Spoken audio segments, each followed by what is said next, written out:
Hello friends, मैं नवीन आप सभी का स्वागत करता हूँ आपके अपने channel 10th math only pay.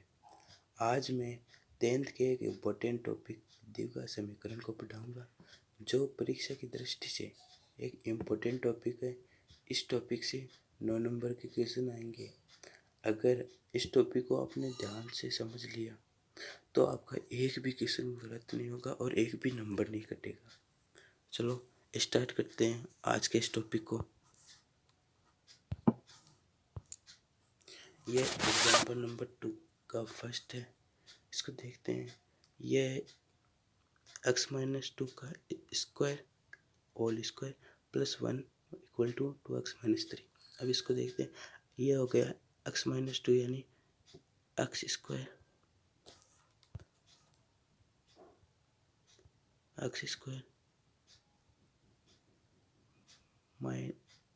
Minus 2x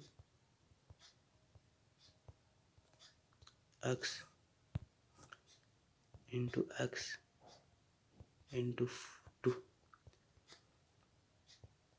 plus 4 plus 1 equal to 2x-3। अब यहाँ से ये हो गया x स्क्वायर माइनस का 4x 4x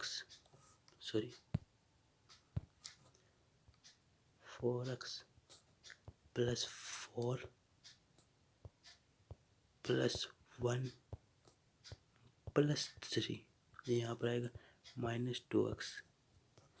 अब यहाँ पर होगा x square -2x minus 4x हो जाएंगे माइनस का 6x और प्लस का 8। अब इक्वल टू 0। ये फॉर्मेट आ जाए ना, मतलब ये फॉर्मेट मतलब देखो, ये ax square plus bx plus c equal to 0।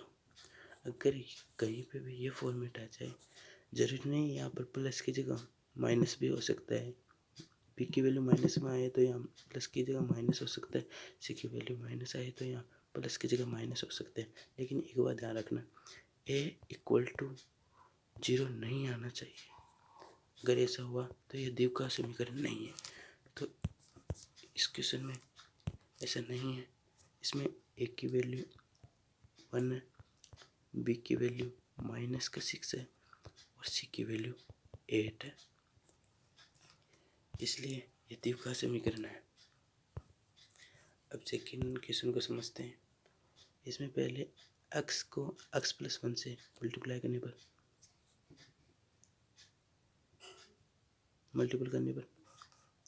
x square plus x plus 8 equal to x square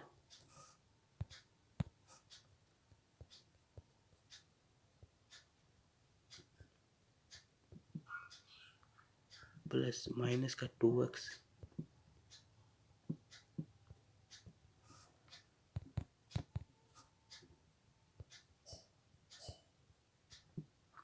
plus का 2x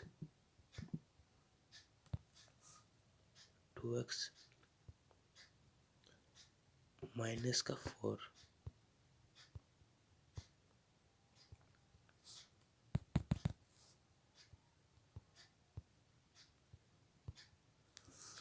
अब यहाँ से माइनस का 2x प्लस का 2x कैंसिल हो जाएंगे और अब देखते हैं x स्क्वायर से x स्क्वायर कैंसिल हो जाएगा तो यहाँ बचा x plus 8 equal to minus का 4। अब x प्लस 12 हो जाएंगे इक्वल टू 0। तो ये है ना वो फॉर्मेट मैंने बताया था ना, और इसका पालन ये नहीं कर रहा है क्योंकि यहाँ पर a की वैल्यू 0 दी गई है, इसलिए ये द्विघात समीकरण नहीं है। और दोस्तों यहाँ पर देख के आपको कुछ पता तो चल रहा होगा, ये है फॉर्मूला एक, ये a plus B a minus B,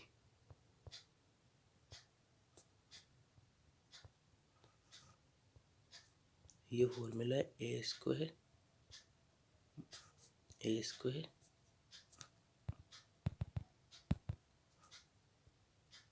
minus B square का। हमने यहाँ पे इतना बड़ा किया है, इस देखो ये मान तो वही है ना, वहाँ पर एक्स स्क्वायर माइनस 4, ये दोनों तो कट गई। इसलिए क्वेश्चन को अगर आप कहीं पे रफ कॉपी में मिला रहे हो या कहीं पे भी मिला रहे हो तो छोटा से छोटा करने की कोशिश करिए, लेकिन बोर्ड परीक्षा में ये छोटी छोटी चीज़ें आपको लिखनी है, उसी के नंबर आपको मिल सकते हैं वहाँ पर। चलो देखते हैं अगला क्वेश्चन। यह है थर्ड। इसमें पहले x को 2x प्लस 3 से मल्टीपल करने पर यहाँ पर 2x square plus 3x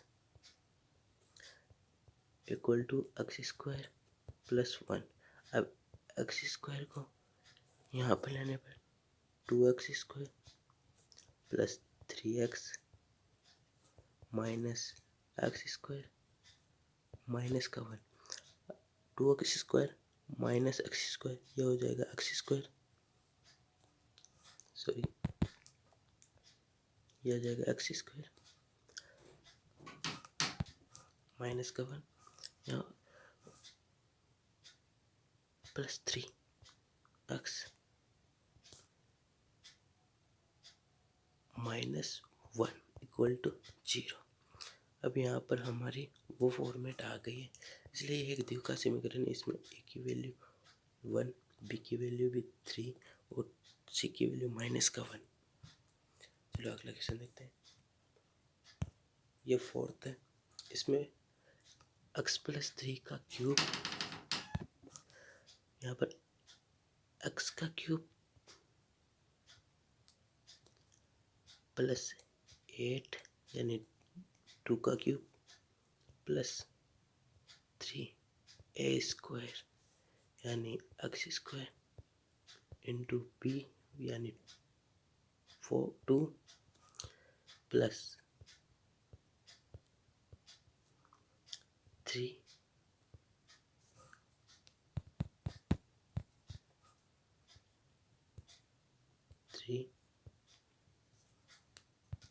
into x into 4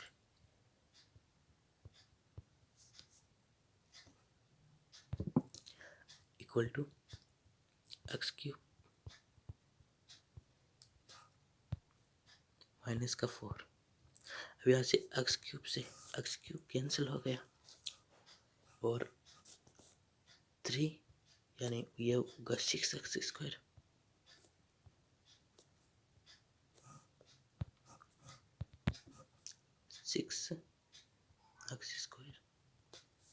plus यहाँ पे ये 12x प्लस 8 और ये यहाँ पर आएगा प्लस का 4 इक्वल टू 0। अब 6x square plus 12x plus 12 equal to 0। ये भी देख लो एक द्विघात समीकरण है, इसको छोटा फॉर्म में और लिख सकते हैं, जैसे x square plus 2x plus 2 equal to 0। दोस्तों ये x प्लस 2 यहाँ पे देखो, ये x प्लस 2 का होल क्यूब, इस जो आपको याद होना चाहिए, ये फॉर्मूला है a plus B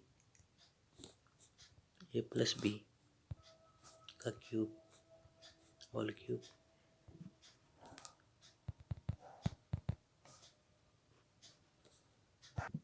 equal to a cube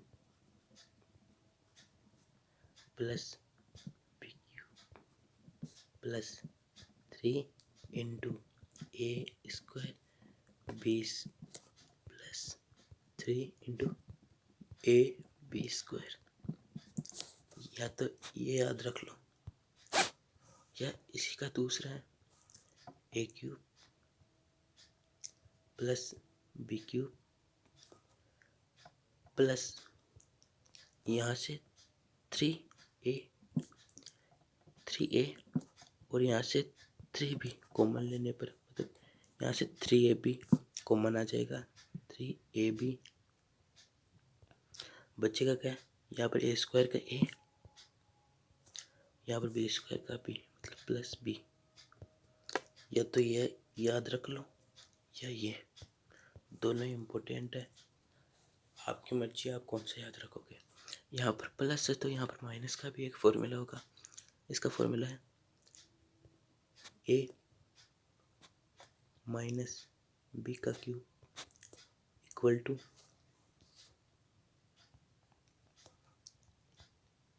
A cube minus B cube minus 3a square B A square B plus 3a B square. या तो यह याद रख लो या इसका भी दूसरा फॉर्मूला है a cube minus B cube minus 3ab a minus B. ये दोनों ही फॉर्मूले बहुत ही इम्पोर्टेंट है, इनको आप याद कर लो। चलो अगला क्वेश्चन देखते हैं। अब हमारा 4.1 आ गया है। अब इसका पहला क्वेश्चन देखते हैं। इसका पहला क्वेश्चन है x+1 का स्क्वायर इक्वल टू 2x-3। तो x+1 का लिख सकते हैं x square plus x square plus 1 plus 2x into 1। समझ तो गए आप,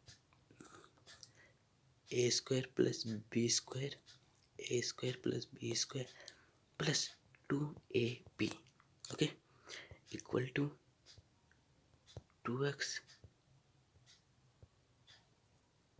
इक्वल टू 2x माइनस 6।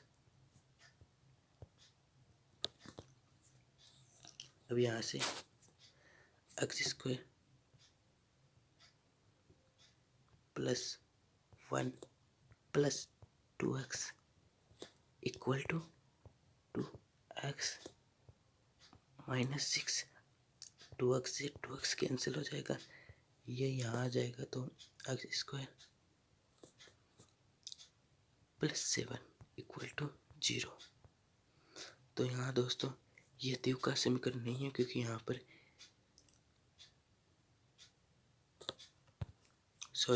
यहाँ पर ये द्विघात समीकरण है क्योंकि यहाँ पर ए की वैल्यू 1, बी की वैल्यू 0 और सी की वैल्यू 7 है।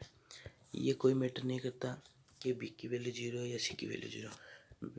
मेन मैटर हुआ है क्या, एक की वैल्यू 0 नहीं आनी चाहिए। अगर एक की वैल्यू 0 आ गई तो वो द्विघात समीकरण नहीं है।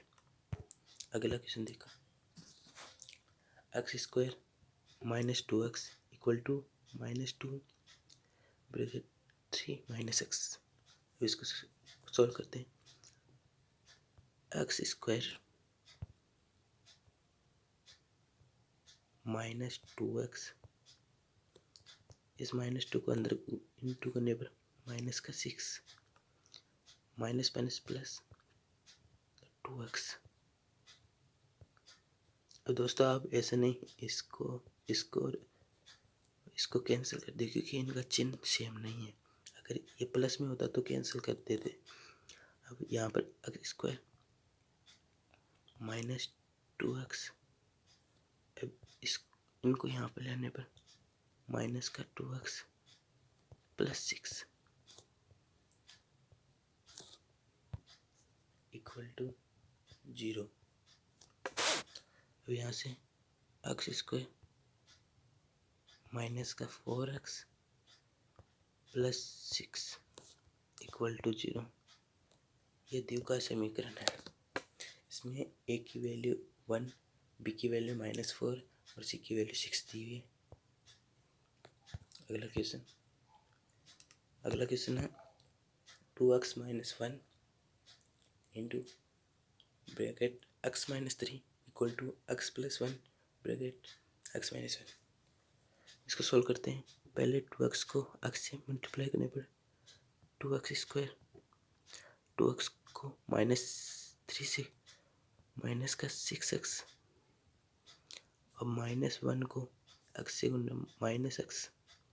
माइनस x को -3 से प्लस का 3 इक्वल टू x को x से मल्टीप्लाई करने पर x स्क्वायर, x को -1 से माइनस का x, 5 को x से इंटू करने पर प्लस 5x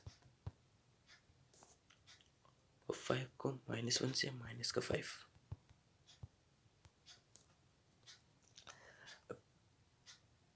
2x यहाँ पर x से x कैंसिल हो जाएगा और अब लिखते हैं 2x स्क्वायर, ये यहाँ पर आएगा तो माइनस का x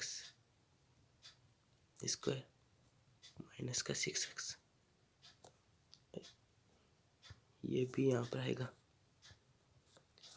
तो हो जाएगा माइनस का 5x और ये माइनस का 5 भी यहाँ पर आएगा तो हो जाएगा प्लस का 5 इक्वल टू 0। अब ये हो जाएगा x स्क्वायर, ये हो जाएगा माइनस का 11x, ये हो जाएंगे प्लस के 8 इक्वल टू 0। तो दोस्तों ये भी एक द्विघात समीकरण है। इसमें a की वैल्यू 1, b की वैल्यू -11 और c की वैल्यू 8 दी हुई है। अगला क्वेश्चन देखते हैं। यह 7th है। इसमें x प्लस 2 का cube equal to 2x x square minus 1 दिया हुआ है। अब देखते हैं, यह मैंने फॉर्मूला बताया उससे ही हल होगा। x square x cube plus 8 plus 3 x square into 2 plus 3 x into 4 equal to 2 को अंदर मल्टीप्लाई करने पर 2 एक्स स्क्वायर हो जाएगा, एक्स क्यूब हो जाएगा माइनस का 2x। अब यहाँ से एक्स क्यूब माइनस का 2x square plus 6x square, यहाँ पर दोस्तों एक गलती हो गई। यहाँ पर 3x क्यूब होगा plus 6x square plus 12x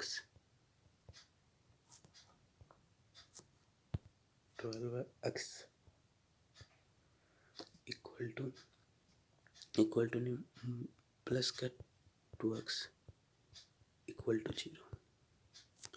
यहाँ से x cube minus 2x cube हो जाएगा माइनस का x cube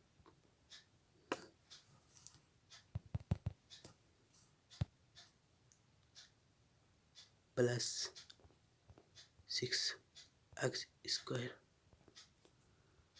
6x square plus 14x equal to 0। अगर हम माइनस को कॉमन लेके इस तरफ भेज दें तो ये हो जाएगा एक्स क्यूब माइनस का 6x² माइनस का 14x इक्वल टू 0। दोस्तों ये भी एक द्विघात का समीकरण नहीं है।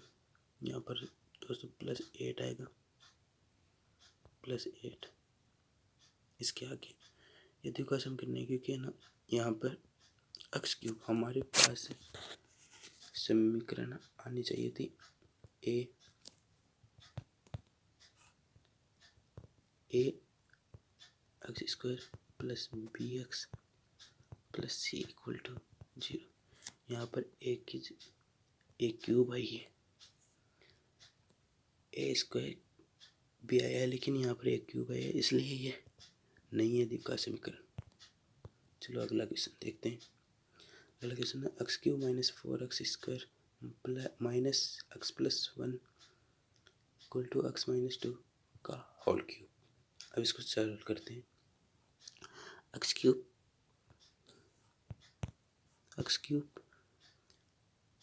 माइनस का x minus 4x² minus x + 1 equal to formula होगा जो मैंने आपको बताया था, x³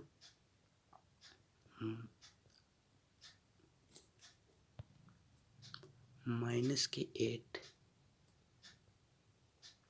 माइनस के 3 into x into x² into 2 plus 3 into x into 4 a² आएगा ना। तो अब इनको सरल करते हैं। x³ माइनस का 4x² minus x + 1 equal to x³ minus 8 minus का 6x²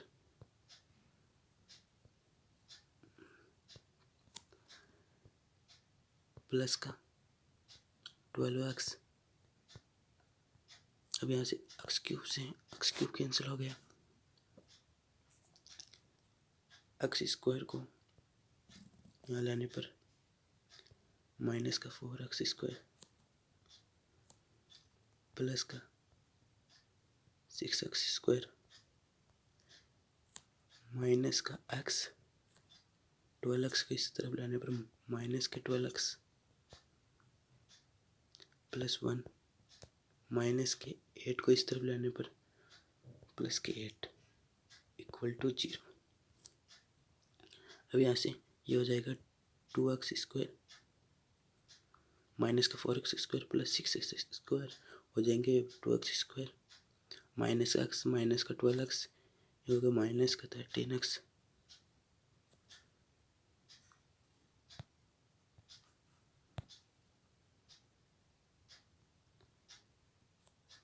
+ 9 equal to 0।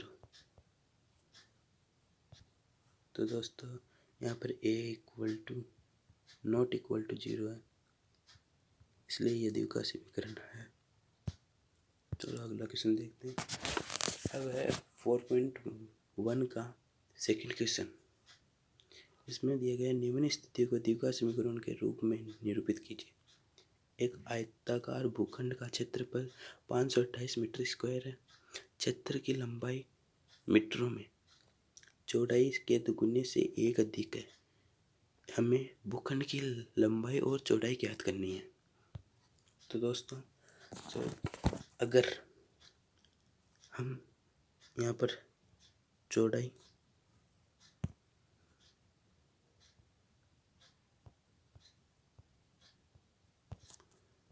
Equal to अगर हम x मानते हैं तो यहाँ पर दिया हुआ है क्षेत्र की लंबाई चौड़ाई के दुगुने से मतलब चौड़ाई के दुगुने से एक अधिक है, तो ये हो जाएगा। अब हमें दिया गया है आयतन का भूखंड का क्षेत्रफल। आयतन का क्षेत्रफल होता है a इंटू बी, मतलब यहाँ पर ये a तो ये b, इसलिए इसका क्षेत्रफल होगा a इंटू बी। तो यहाँ पे होगा x कोष्टक 2x plus 1 equal to 528।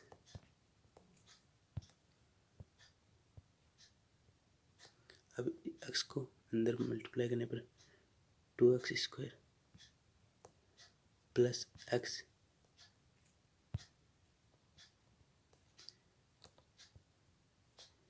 Equal to 528।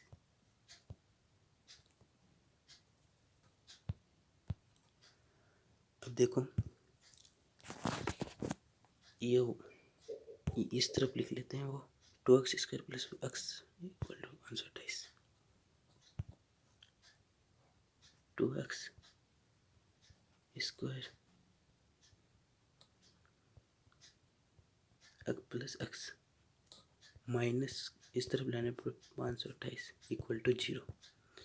अब ऐसी कौन सी संख्या है जिसको जोड़ने पर तो x आएंगे, मतलब 1x आएंगे, और इंटू करने पर माइनस का 528। तो दोस्तों आप इस क्वेश्चन के लिए आप पहले इसको वीडियो को रोक के बाद में इसे सॉल्व करना। इसके होते हैं 33 और 32, इन दोनों को इंटू करने पे तो आएंगे 528, और इन दोनों को यहाँ पर 33 माइनस का होगा, सॉरी 33 तो होगा प्लस का, 32 माइनस का होगा, क्योंकि इनको जोड़ने पर 33 और 32 को जोड़ माइनस 32 को जोड़ेंगे तो यहाँ पर 1 आएगा। चलो 2x स्क्वायर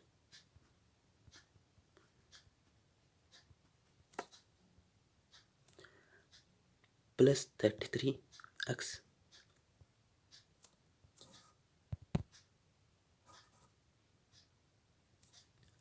माइनस के 32x माइनस 528। इस क्वेश्चन को दोस्तों आप भी सॉल्व करने की कोशिश कीजिए बिना देख के। Equal to 0। अब यहाँ से x कॉमन ले, 2x प्लस 33 माइनस के, अब यहाँ से इन दोनों में से क्या कॉमन ले, जो कॉमन आ जाए, यहाँ पर हम लेंगे 16 कॉमन लेने पर 2x माइनस तो कॉमन आ गया प्लस 33 आ जाएगा।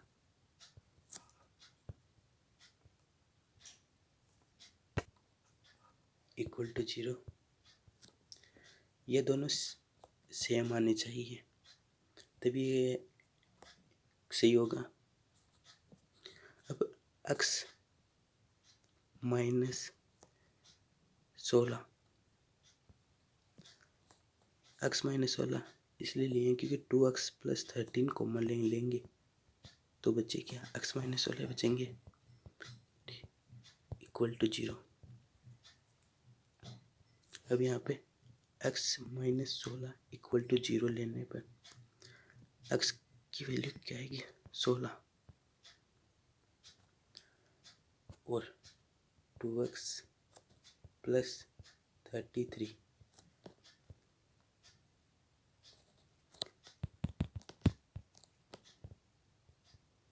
इक्वल टू 0 लेने पर यहाँ पर आएगा माइनस का 33/2। तो ये दोस्तों ये माइनस में इसलिए ये नहीं होगा, x की वैल्यू x बराबर 18 होगा। तो हमें क्या पूछा है, हमें पूछा भूखंड की लंबाई और चौड़ाई पूछी है, इसलिए चौड़ाई होगी x इक्वल टू 16 और लंबाई होगी 2 इंटू 16 प्लस 1, 32 प्लस 1 यानी 33। तो हमारा आंसर होगा 33।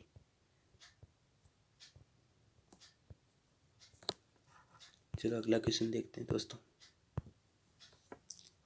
अगला क्वेश्चन है, दो क्रमागत धनात्मक पूर्णांकों का गुणनफल 306 है, हमें पूर्णांकों को ज्ञात करना है। तो दोस्तों यहाँ पर हम मान लेते हैं फर्स्ट पूर्णांक, माना आप लिख लेना वो माना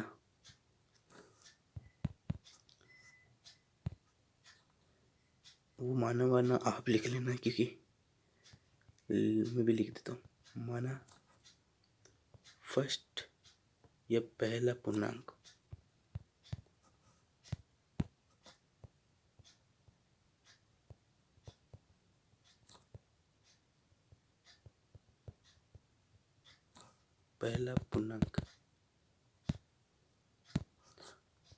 पूर्णांक शॉर्ट में लिखा है मैंने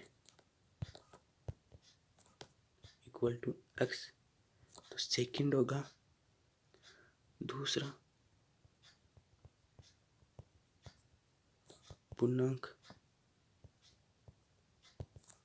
इक्वल टू होगा x प्लस 1, क्योंकि पूर्णांक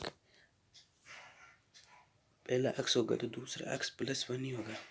इसलिए अब दिया गया है दो क्रमागत पूर्णांकों का गुणनफल 306 है, तो इनको इंटू करने पर x प्लस 1 इक्वल टू 306।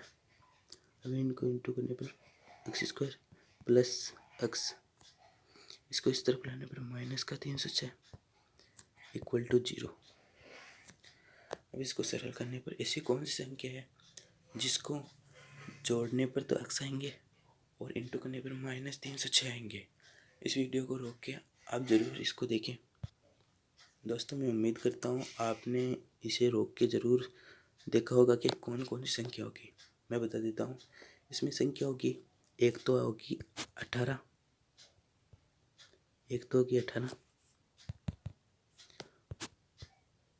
और दूसरी होगी 17।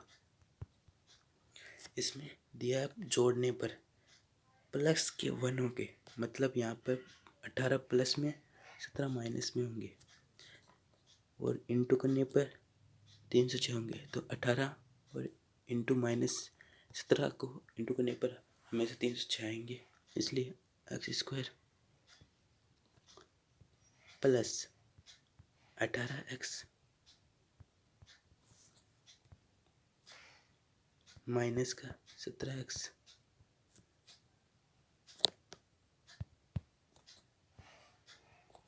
माइनस का 306। अब x को कॉमन लेंगे तो यहाँ पर होगा x प्लस 18 माइनस का, अब यहाँ से किसे कॉमन ले, यहाँ से 17 कॉमन लेंगे,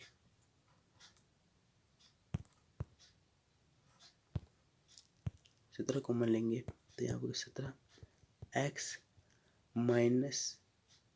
माइनस निकल गया वहाँ से, तो plus 18 equal to 0।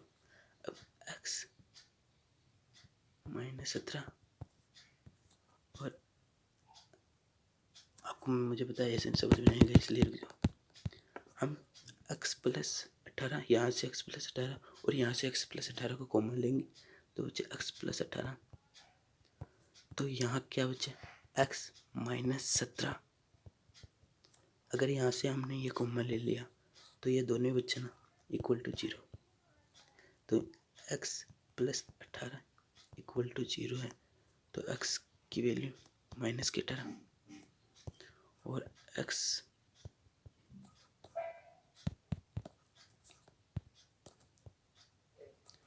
-17 equal to 0 है, तो यहाँ की x इक्वल टू 17। तो दोस्तों इसमें ये माइनस में, इसलिए x की वैल्यू ये पॉसिबल नहीं है, ये इसलिए x की पावर 17 ही होगी, तो ये सही है।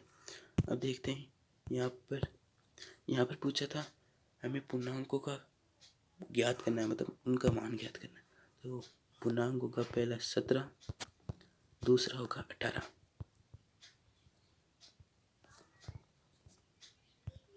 उम्मीद करता हूँ दोस्तों आपको समझ में आया होगा। अब दिया गया रोहन की माँ उससे 26 वर्ष बड़ी है, उनकी आयु का गुणनफल अब से 3 वर्ष पश्चात 360 हो जाएगी। हमें रोहन की वर्तमान आयु ज्ञात करनी है। तो दोस्तों हम पहले मान लेते हैं कि रोहन की आयु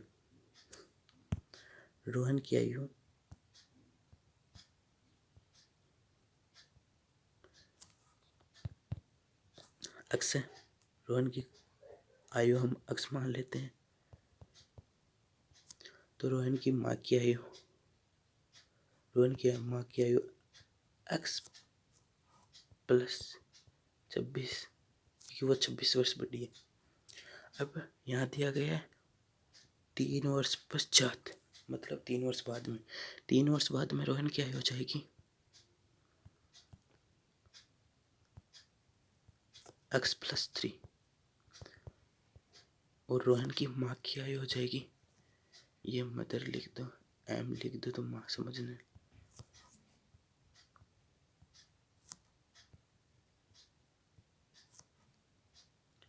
एक्स प्लस 26 प्लस 3 यानी एक्स प्लस 29।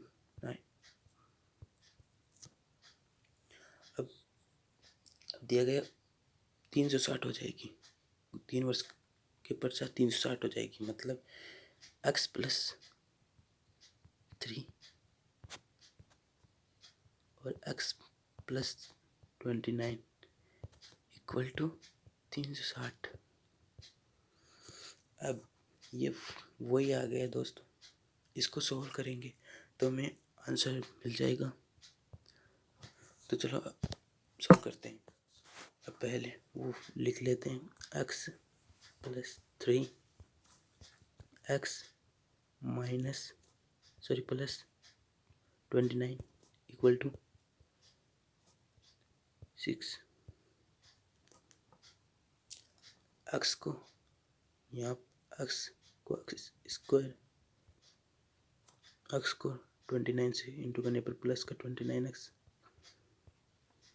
3 को एक्स को गुना करने पर प्लस 3x और 3 को 29 से इंटू करने पर आएंगे 87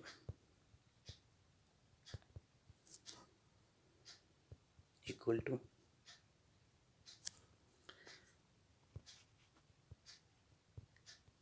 6। 360 सॉरी यहाँ पर 360 आएंगे, मैं भी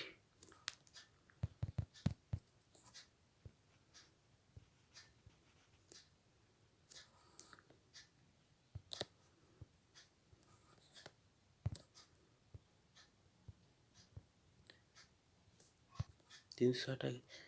अब यहाँ पर x square plus 33x plus 87 minus का 360 इक्वल टू 0।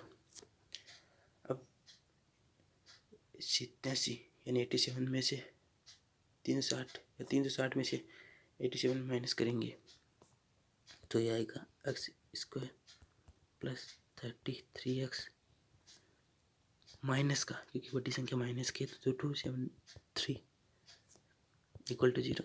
वैसी कौन सी संख्या है जिनको इंटू करने पर तो -273 आएंगे, और जोड़ने पर 33 आएंगे। सॉरी दोस्तों, यहाँ पर 32 होगा।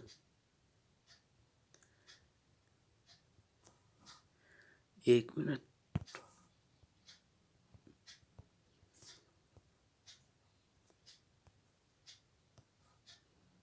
32 का ऐसी कौन कौन सी संख्या है जिनको जोड़ने पर तो 32 आएंगे और गुणा करने पर माइनस का तो 73 आएगा।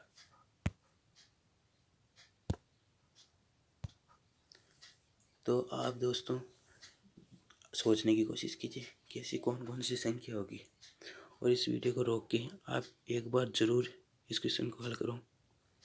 तो मैं बता देता हूँ, 33, 32 यानी 39 और 7 को जोड़ने पर यानी माइनस का 7 होगा। यहाँ पर 39 और -7 इनको इंटू करने पर तो आएंगे -37273 और इनको जोड़ने पर आएंगे 32। तो यहाँ पर रख देते हैं x² प्लस 39x माइनस का 7x माइनस का 273 273 इक्वल टू 0। अब x कॉमन ले, x प्लस 39 माइनस का यहाँ से 7 कॉमन ले तो x माइनस कॉमन आ जाएगा, प्लस ये माइनस और ये माइनस कॉमन निकले तो यहाँ आएगा 39 इक्वल टू 0। तो यहाँ पर x प्लस 39 को कॉमन ले तो बचेगा क्या, x माइनस 7 इक्वल टू 0। अब देखो दोस्तों, x इक्वल टू यहाँ पर देखते हैं x प्लस 39 इक्वल टू 0 होगा तो x इक्वल टू माइनस का 39 होगा, जो बिल्कुल भी पॉसिबल नहीं है। इसलिए ये x की वैल्यू माइनस पे पॉसिबल है ही नहीं, इसलिए ये गलत है। तो दूसरा देखते हैं, x माइनस 7 इक्वल टू 0 तो x की वैल्यू होगी 7। तो दोस्तों इसकी वैल्यू 7 होगी। अब दोस्तों हमें क्वेश्चन में क्या पूछा है, रोहन की वर्तमान आयु, मतलब रोहन की वर्तमान आयु ये होगी, ये तो 3 वर्ष पश्चात यानी बाद की है, तो रोहन की वर्तमान आयु की 7 और इसकी माँ की 33। तो दोस्तों ये है इस क्वेश्चन का आंसर। अगला क्वेश्चन देखते हैं। अगला क्वेश्चन है, एक रेलगाड़ी 480 किलोमीटर की दूरी समान चाल से तय करती है। यदि इसकी चाल 8 किलोमीटर पर और हो कम होती है 14,800 तो वह उसी दूरी को तय करने में 3 घंटे अधिक लेती है। हमें रेलगाड़ी की चाल ज्ञात करनी है। तो दोस्तों इस क्वेश्चन को करने के लिए हमें ये ध्यान रखना पड़ेगा, हमें चाल और दूरी, चाल का फॉर्मूला याद रखना होगा, लेकिन इसमें कोई ज़रूरत नहीं है, इसलिए शुरू करते हैं इस क्वेश्चन को। दोस्तों इस क्वेश्चन को आप एक बार सॉल्व करके देखना, क्योंकि मैं आज का वीडियो ऐसे भी थोड़ा लंबा बन गया है, इसलिए इस क्वेश्चन को आप देखना। मैं अगले वीडियो में आपको बताऊंगा।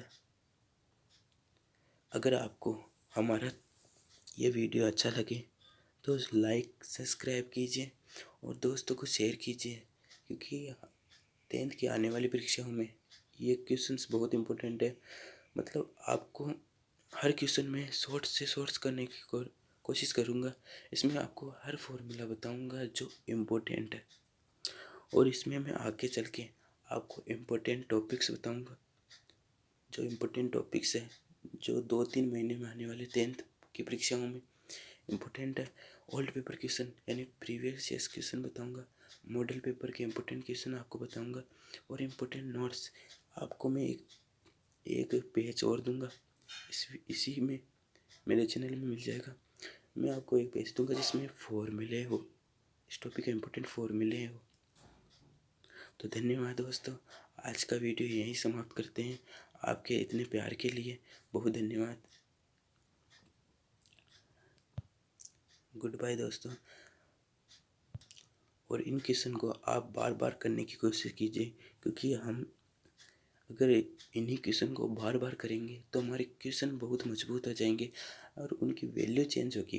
क्वेश्चन का पैटर्न वही रहेगा लेकिन उनकी वैल्यू चेंज होगी, इसलिए आप ध्यान रखिए और इन क्वेश्चन को बार बार कीजिए। थैंक यू फ्रेंड्स, मिलते हैं अगले वीडियो में।